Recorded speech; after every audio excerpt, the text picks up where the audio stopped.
All right, today I wanted to go over the effects section and just some basic steps to get your effects going in a live situation with a band.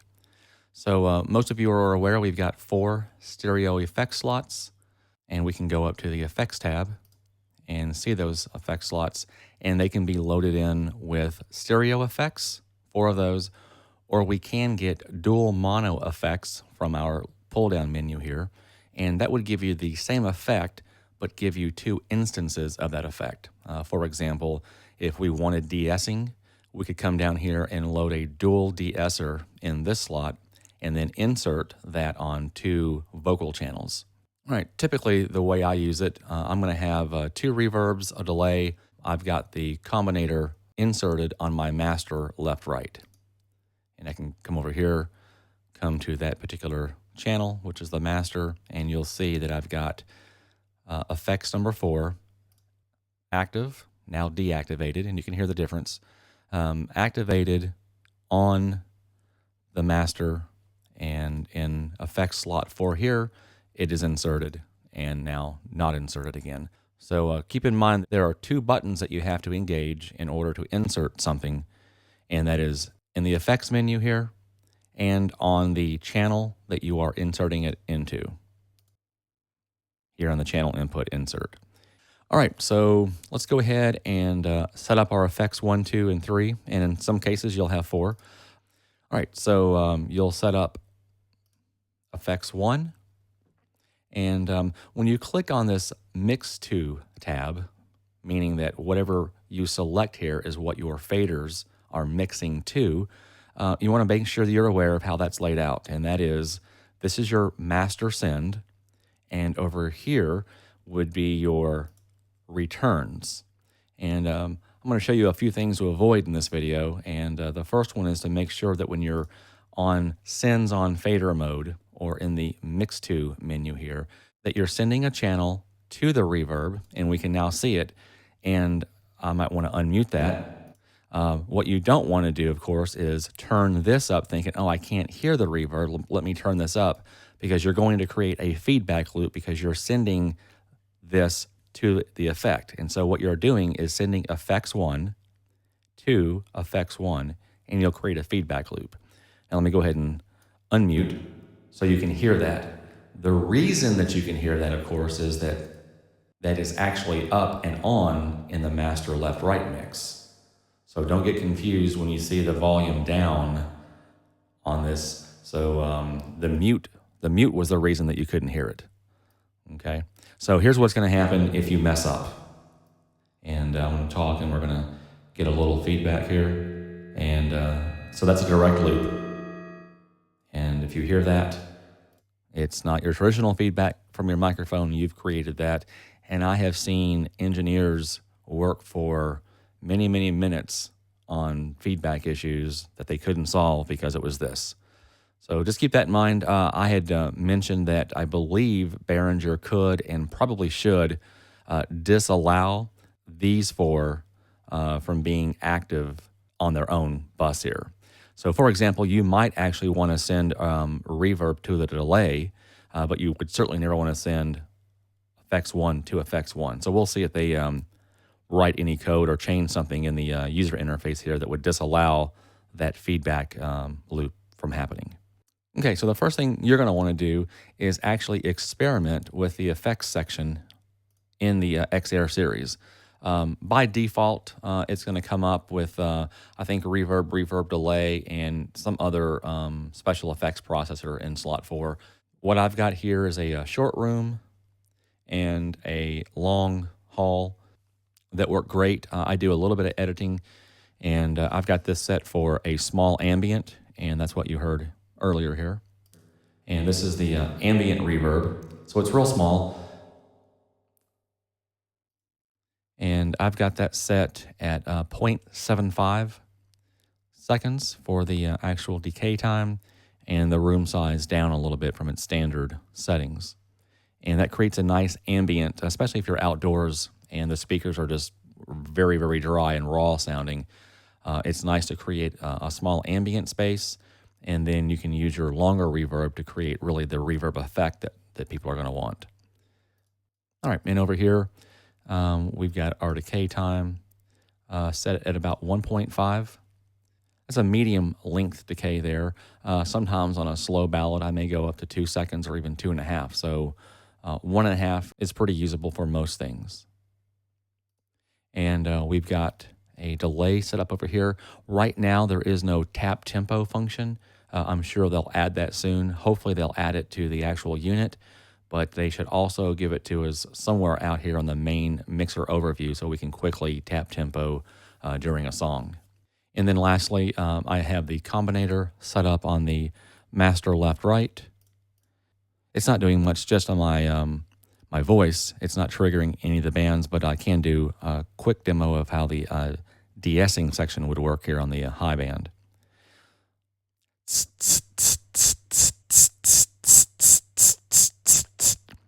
That was just me doing a bunch of S's in my microphone, and you can clearly hear when it's bypassed, you're hearing about 6 to 8 dB of extra S's than it was when I'm actually engaged there. So this works well. And I've got 2 videos that you can watch on YouTube that goes over the use of this for a live band and through program material. All right, so you'll want to experiment with what you want to do here. Remember right now that the settings cannot be saved for your effects. I believe they should have something like that soon where we can save presets for each of the effects processors. And so for now, it's going to be saved by saving your entire scene. And I've got my default set up so that it comes up every time with my settings, and I don't have to worry about those. All right, so let's take a real quick listen of just reverb on some program material. Come back to my mixer overview.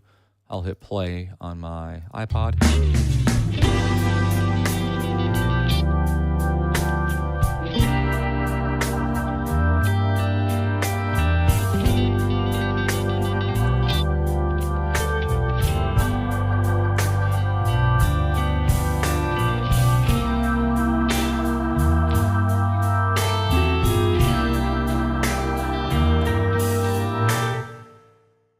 All right, so I stopped that there on the snare hit so you can hear the decay time.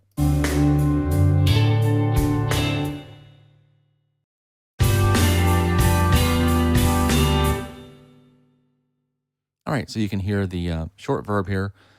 And let's go ahead and add in some of the long verb.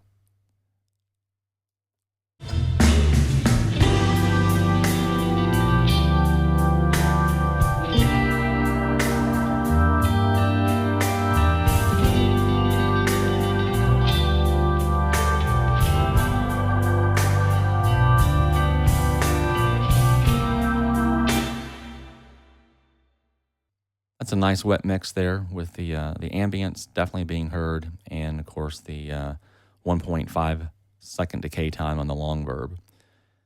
So I would definitely suggest working with that at your home on your computer before you get out into a live situation, so you can really experiment with what those reverbs sound like. And then lastly, let's take a look at the delay. We would not want to put that on an entire mix, so I'll just add some to my vocal. That's going to be on effects 3. And I'll pull it up over here, and that'll be some delay. So that is effects 3 delay on my vocal. And if I want to change any of the parameters, I can click over here and change the time a little bit longer, and then change the feedback a little less. So it's different on the left and shorter on the right now. Test 1, 2. All right, so once you have your 3 effects set up, you're simply going to come back to your mixer. You're going to be able to apply your effects one of 3 ways. Just like you have 3 ways to do monitor mixes. You can come down here and select on this right menu that I call the Mix To section, meaning that anything that's highlighted here is what you're mixing to with your faders. So if I click on effects 1 and I've got my 4 vocalists here, I'm probably going to want to give all of those some reverb. And all 4 vocalists, I can turn up my sends. here's my master fader. If that master fader is down or muted, you will not get any reverb. That's typically going to be left at 0. And again, realize that that mute there is for the master. And this is the individual send, this is the master send, and this is your return. Okay, so all those things have to be set in order for you to get your effect. If any one thing is muted or not turned up, you're not going to get that. All right, so back to Mix 2 Effects 1. Here's my sends on fader view. I can get my effects here. Everything that I just did here, of course, is mirrored up here. So pulling this up and down happens up here as well. So another way to get your effects sends are by just pulling out these bars in the graphical interface. And lastly, you can go to the Sends tab for any selected channel. So if I come over here, you want to make sure that you realize that this is going to show you your sends, but on the selected channel. So on my voice 1, box 1, these are my 4 effect sends. And now again, this mirrors the effects send here and the bars in the mixer overview that we can't see currently. So there's my effect, and if I click on each of these, you're seeing this level mirrored here. So those are the 3 ways that you can get effect sends and monitor sends. Mix from your sends page, mix from the graphical interface in the mixer overview, or go to the sends on fader mode by clicking in your Mix 2 section and pulling up your reverb and effects here. All right, the last thing I want to do is just show you how to use the insert mode. So let's say, for example, I want to insert an effect on my voice. I'm going to click on that channel. I'll come over and pick an effect that I want to insert. And I'm going to leave my auxiliary style effects in the upper section. So if I'm going to use one insert effect, I'm going to leave 1, 2, and 3 open. If I need to have 2 insert effects, I'm not going to put it on 1 or 2. I'm going to keep my insert effects at the bottom of the rack and leave my aux effects at the top of the rack. So that leaves me here with insert. Let's say we wanted to do the de-essing, and I'll come down and select the dual de-esser. And what that's doing is loading 2 instances of that in the effects 3 slot. So we're going to have effects 3A side and effects 3B side. So those can be inserted on 2 vocal channels. All right, so once that's done, I want to make sure that we're selected here, go back to my channel tab and insert channel 3A and then activate it. And so now we've got the channel inserted into 3A. And then we click on the insert button here, and now it's inserted only on the A side of the effects unit. So this is the de-esser. In order to change the settings, I'm going to click edit. I would think that it should also pop up the edit functions if we just click on the icon of the processor, click or double click, right click, whatever. But for now, we have to click on the edit tab. And so now I've got de-essing on channel 13 through the insert function. There's probably an issue here with the de-esser that Behringer hopefully knows about and is working on it. If I want to engage the de-esser, I need to turn it up a little bit here in the low band,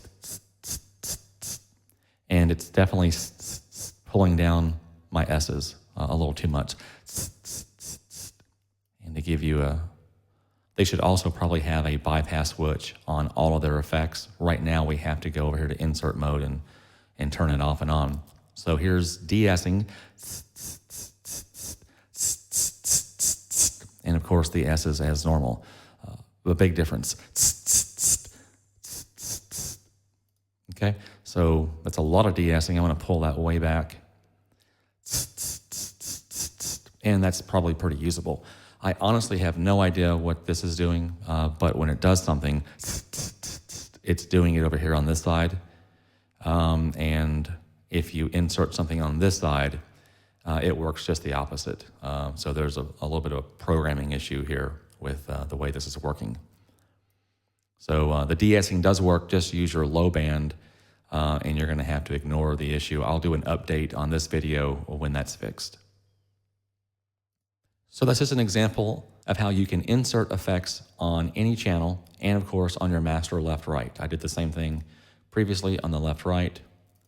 Remember that effects 4 slot is inserted on my master left-right. It's a stereo effect, so it's happening to both sides equally. And remember, this was a dual effect, so it's happening separate depending on how you want to assign. I'll turn that off, and now we're out of line. And go back to the mixer overview, and that's it. A short video here on the basics of setting up your 4 effect slots, using those as auxiliary sends, and a few options where you can use those as inserts. Leave us any questions you want on our YouTube channel, and also check out our Facebook group, Behringer XR.